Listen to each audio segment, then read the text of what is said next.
سب سے اعلیٰ درجے کا اسلام کیا ہے؟ من سلم المسلمون من لسانہ و یدہ۔ زندگی میں یہ طے کر لو، کوئی کتنا ہی تمہیں دکھ پہنچائے، کوئی کتنا ہی تمہاری بےعزتی کرے، چپ ہو جاؤ، سہ جاؤ۔ مرنے والے کی کیا عزت، کیا ذلت، میں نے تو مر کے دیکھا ہے اور مجھے یہ حدیث سمجھ میں آئی ہے بڑی اچھی طرح، موتوا قبل ان تموتوا، کہ مرنے سے پہلے مر جاؤ۔ اس وقت اگر میں مر جاتا تو مجھے کوئی گالیاں دیتا تو مجھے کیا نقصان تھا، اور مجھے کوئی نعرے لگاتا میرے لیے تو میرا کیا نفع تھا۔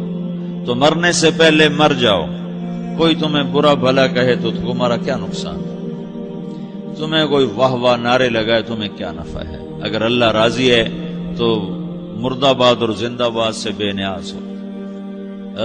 ابو ذر رضی اللہ تعالیٰ عنہ کو ایک آدمی نے گالیاں دی تو انہوں نے فرمایا، بیٹا ایک گھاٹی آگے آ رہی ہے، اس میں گر گیا تو جو کچھ کہہ رہے ہو اس سے بھی زیادہ کا حقدار ہوں، اور اگر پار ہو گیا تو تیری گالیوں سے مجھے کوئی فرق نہیں پڑتا ہے۔ من سلم المسلمون من لسانہ و یدہ موتوا قبل ان تموتوا۔ چونکہ آج کل اخلاق ہیں انتقامی، معاف کرنے والے اخلاق ہیں نہیں، انتقامی اخلاق ہیں۔ ہمارا معاشرہ انتقامی ہے، اچھا کرو گے تو ہم اچھا کریں گے، برا کرو گے تو ہم برا کریں گے، جیسا کہو گے ویسا ہم سے سنو گے۔ یہ ہمارا ماحول ہے، یہ ہمارا۔ ایک ماں کہہ رہی تھی دوسری ماں کو، میرے پترا کدی کسی نے واسطے سلام نہیں کیتا، بڑے فخر سے کہہ رہی ہے، ہمارے اپنے گاؤں کی بات بات، میرے پترا کدی نہیں کسی نے واسطے سلام کیتا، مائی جڑا کرے انہوں کریں دیں، جڑا نہ کرے انہوں پوچھ دے ہی کوئی نہیں۔ یہ وہ فخر سے کہہ رہی۔ جو سب سے بڑا عیب ہے وہ سب سے بڑا فخر بنا ہو۔ میرے پتروں کدی نہیں کسی نے واسطے سلام کیتا۔ جب ماں باپ نے یہ سبق دیا تو اولاد کا کیا قصور ہے؟ ہمارا معاشرہ انتقامی ہے، ایک کی 10 سنانے کا ماحول ہے، تو آپ 100 کی ایک بھی نہ سناؤ۔ احنف بن قیس رضی اللہ تعالیٰ عنہ پہ ایک آدمی نے چڑھائی کر کہنے لگا، ایک سناؤ گے نا تو 10 سنو گے میری طرف سے۔ تو احنف بن قیس کہنے لگے، بھائی تو مجھے 100 بھی سنائے گا نا تو میری طرف سے ایک بھی تو نہیں سنے گا۔ ایک آدمی ان کی بڑی بےزتی کر رہا تھا اور وہ چل رہے تھے اور وہ 100 گالیاں بک رہا ہے۔ جب آ گیا نا قریب شہر تو کہنے لگے، دیکھا میرا قبیلہ یہاں رہتا ہے، اگر کسی نے سن لیا نا تو تیری بڑی دھلائی کر دے گا، تو نے جو مجھے گالیاں دینی میں کھڑا ہوں یہیں تو دے لے، تو اپنا سارا زور پورا کر لے تاکہ آگے تجھے کوئی تکلیف نہ پہنچا دے میری وجہ سے۔ تو وہ پاؤں پہ گر کے معافی مانگنے لگا کہ واقعی تو بڑے حلم والا ہے۔ وہ مشہور تھے اپنے حلم میں، بردباری، اور لوگ ان کا امتحان لینے آیا کرتے تھے کہ بھئی کوئی ہے جو احنف کو غصہ دلا دے، تو لوگ ناکام ہو جاتے تھے، ان کو غصہ نہیں آتا۔ ایسے ایک عرب سردار گزرا معن بن زائدہ، وہ بھی اپنے حلم میں بڑے مشہور تھے۔ ایک دفعہ لوگوں میں شرط لگ گئی کہ کوئی ہے معن بن زائدہ کو غصہ دلائے تو ہم اس کو انعام دیں گے۔ تو ایک شاعر نے کہا، میں غصہ دلاتا ہوں، تم دیکھنا ایسے سیخ پا ہو جائے گا جیسے جانور۔ تو وہ چلا گیا اس کی مجلس میں، دربار لگا، عرب سردار تھا بہت بڑا، دربار لگا ہوا، تو کہتا السلام علیکم، وعلیکم السلام۔ تو معن بن زائدہ پر ایک دور بڑے فقر کا گزرا تھا، پھر اللہ نے اس کو بہت بڑی سرداری دی، بنو عباس کا بہت بڑا یہ وزیر گورنر تھا۔ تو کہتا اتذکر اذ لحافک جلد شاۃ واذ نعلاک من جلد البعیر، کہوں بھائی تو یہ یاد ہے جب تیرا بستر بکری کی کھال تھا اور تیرے جوتے اونٹ کی کھال کے تھے؟ تو کہنے لگا کیوں نہیں یاد، بھلا کوئی ماضی بھی بھولتا ہے؟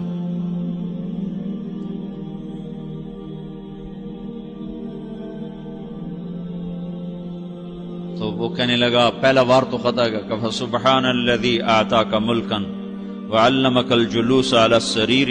تو پھر ساری تعریفیں تو اللہ کی ہیں جس نے تیرے جیسے کو تخت پہ بٹھا دیا۔ کہاں بھئی ساری تعریفیں اللہ کی ہیں، میری تو کوئی اوقات نہیں۔ تو کہنے لگا سأرحل عن دیار انت فیہا وان جار الزمان علی الفقیر، جہاں تیرے جیسا حکمران ہو وہاں مجھے رہنا گوارا ہی نہیں ہے، میں یہاں سے چھوڑ کے نکل جاؤں گا چاہے کتنی تکلیف اٹھاؤں۔ بڑے دربار میں یہ ایک گورنر اور وزیر سے بات ہو رہی ہے، تو وہ کہتا ہے اچھا بھائی اگر تو ہمارے پاس رہے گا تو ہم تیرا اکرام کریں گے، اور اگر تو جانا چاہتا ہے تو پھر رافقت کا سلام، تو وہ یہ بار بھی خالی گیا تو پھر کہنے لگا فجد لی ابن ناقصۃ بمال،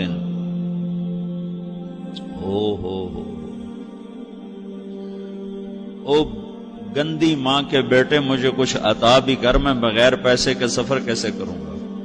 عرب کو کسی کو بھی ماں کی گالی دے دینا پھر عرب سردار ہو. فجد لی ابن ناقصۃ بمال، بری ماں کے بیٹے مجھے کچھ پیسے بھی دے، میں نے جانا ہے.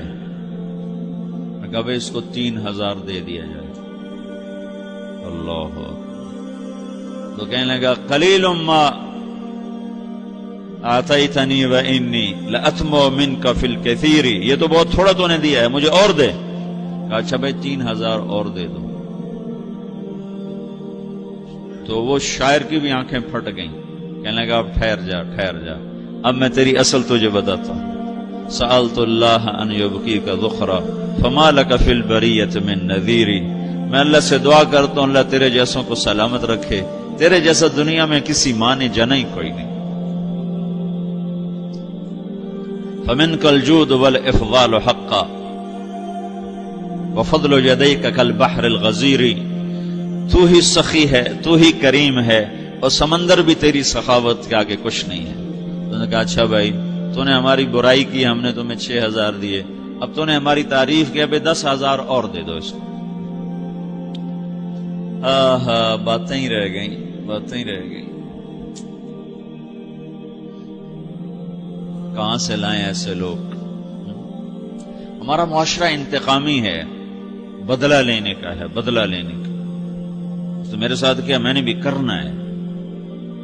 تو اعلیٰ درجے کا اسلام یہ سکھا رہا نہیں چپ ہو جاؤ، سلام مت بن جاؤ، سلامتی بن جاؤ، سلامتی کی علامت بن جاؤ. من سلم المسلمون من لسانہ ویدہ.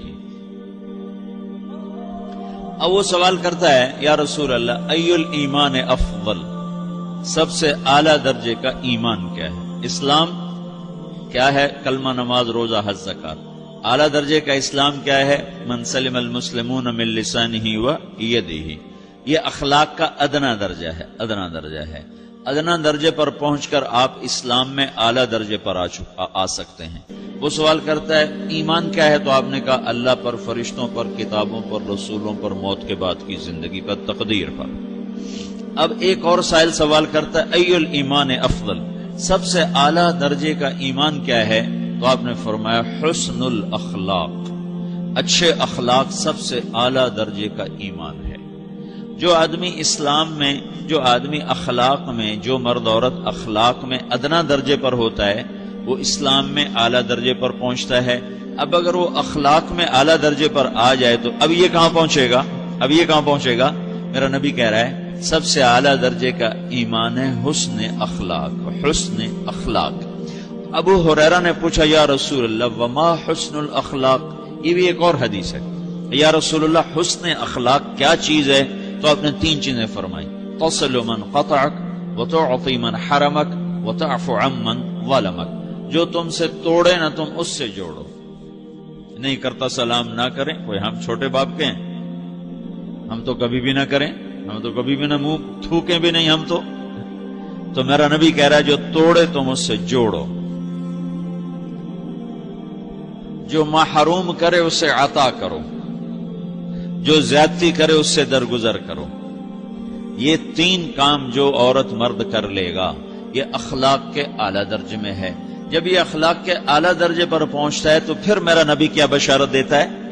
ادنا درجے پر پہنچ کر تو اعلیٰ مسلمان کی بشارت ہے، اور اخلاق میں اعلیٰ درجے پر پہنچ کر میرا نبی کہتا ہے کاد الحلیم ان یکون نبیا، اعلیٰ اخلاق والا بس نبی بنتے بنتے رہ جاتا ہے. اعلیٰ اخلاق والا ایسے ہے جیسے کہ نبی، قریب ہے کہ وہ نبی بن جائے. یہ تو ہے نا ترجمہ، لیکن ہم ہمارے اردو میں کہتے ہیں وہ نبی بنتے بنتے بنتے رہ گیا. کیا مطلب؟ کہ اس میں اور نبی میں صرف نبوت کا فرق رہ جاتا، باقی وہ سب کچھ حاصل کر لیتا ہے.